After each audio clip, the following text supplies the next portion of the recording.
இது ஒரு சூப்பரான நார்த் இந்தியன் கிரேவிங்க. எப்படி செய்யுதுன்னு சொல்லிட்டு பார்க்கலாம் வாங்க. மலாய் கோஃப்தா. கடாயில் எண்ணெய் ஊற்றி பட்டை, லவங்கம், கிராம்பு போட்டுக்கலாங்க.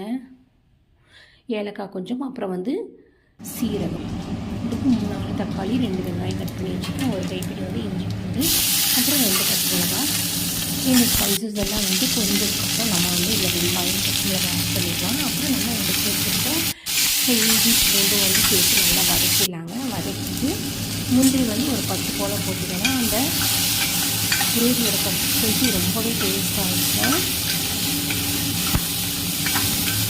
இதில் பன்னீர் சேர்க்கறதுனால ஹெல்த்தி கூட. இது வதங்கினதுக்கப்புறம் நம்ம தக்காளி ஆட் பண்ணிடலாங்க. தக்காளி ஆட் பண்ணி அது நல்லா மஞ்சள் அந்த அளவுக்கு நல்லா வதக்கி ஆற வச்சு நம்ம வச்சுக்கலாம். ஆற வச்சதுக்கப்புறம் அதை ஒரு பேஸ்ட்டு அரைச்சிடணும். நான் இன்றைக்கி நல்ல பெரிய உருளைக்கிழங்கு 4 வேக வச்சு தோல் எடுத்து நல்லா மேஷ் பண்ணிட்டு இருக்கேன். இதில் நம்ம பன்னீர் ஒரு 100 கிராம் மாதிரி துருவி ஆட் பண்ணிக்கலாங்க. ஆட் பண்ணிவிட்டு அதுக்கப்புறம் இதில் உப்பு, மிளகாய் தூள் போட்டுக்கலாம். கொஞ்சமாக அந்த கன்சிஸ்டன்சி வர்றதுக்காக கொஞ்சமாக நான் அரிசி மாவு போட்டிருக்கேன்.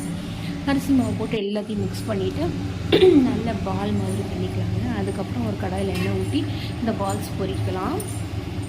அந்த சேர்த்து இன்னொரு கடாயில் பார்த்து கொஞ்சம் எண்ணெய் ஊற்றி உப்பு, மிளகாய் தூள் எல்லாம் போட்டு நல்லா மிக்ஸ் பண்ணிக்கலாம்.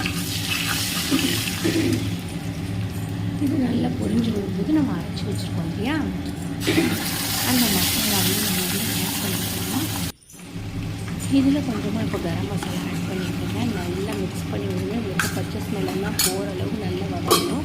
அட் த சேம் டைம் இந்த பக்கம் இந்த பொட்டேட்டோ பன்னீர் பால்ஸ் ஃப்ரை ஆகிட்டுருக்கு. இது நீங்கள் ஒரு 10 மினிட்ஸ் மாதிரி கோதுமை மாவு இல்லை அரிசி மாவு போட்டு எடுத்து ஃப்ரிட்ஜில் வச்சுருங்க. அதுக்கப்புறம் எடுத்து பொரிக்க உடையாமல் வரும். அதுக்கப்புறம் இந்த கிரேவி ரெடி ஆகிடுச்சு. இப்போ நம்ம சர்வ் பண்ணுறதுக்கு முன்னாடி ஒரு 10 நிமிஷம் இந்த பால்ஸ் இந்த கிரேவியில் ஊறுற மாதிரி செஞ்சு பாருங்கள். நான் இது அந்தமானில் சாப்பிட்டேன். ரொம்ப டேஸ்டி. அதே மாதிரி வந்துச்சு.